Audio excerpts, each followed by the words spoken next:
បាទបងប្អូននៅក្នុងបណ្ដាញសង្គម Facebook ទាំងអស់ថ្ងៃនេះខ្ញុំសូមបង្ហាញមុខចោលដែលគាត់តែងតែចូលតាមហាងលួចបន្លំលុយដូចលុយសកម្មភាពគាត់គឺឆ្លាតខ្លាំងណាស់ហើយបងប្អូន cashier ទាំងអស់ដែលនៅតាម shop មួយចំនួនហ្នឹងសូមមេត្តាប្រុងប្រយ័ត្នហើយមើលហើយសូមមេត្តាជួយ share វីដេអូនេះទាំងអស់គ្នាដើម្បីឲ្យអ្នកប្រកបអាជីវកម្មផ្សេងៗកុំឲ្យចាញ់បោកជនម្នាក់នេះទៀតហើយខ្ញុំផ្ទាល់ហ្នឹងនៅហាងខ្ញុំផ្ទាល់ហ្នឹងមានបញ្ហាអញ្ចឹងជារឿយៗ2ដងហើយដោយសារបុគ្គលិកយើងផ្លាស់ប្ដូរជាញឹកញយគាត់តែងមកធ្វើសកម្មភាពអញ្ចឹងហើយហាងរបស់មិត្តភ័ក្ដិយើងមួយចំនួនហ្នឹងគាត់និយាយមកក៏ដូចគ្នាអញ្ចឹងហ្មងហើយសូមកំណត់មុខសញ្ញាបងប្អូនទាំងអស់មើលមុខគាត់ទៅទៅទៀតខ្ញុំនឹង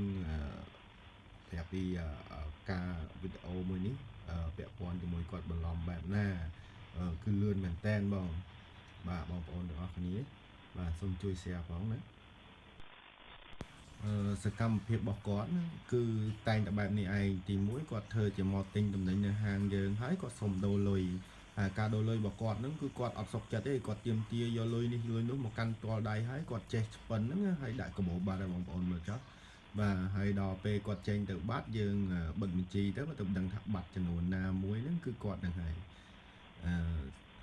សូមជួយ share ទាំងអស់គ្នាណាបងប្អូនបាទអរគុណច្រើនបាទ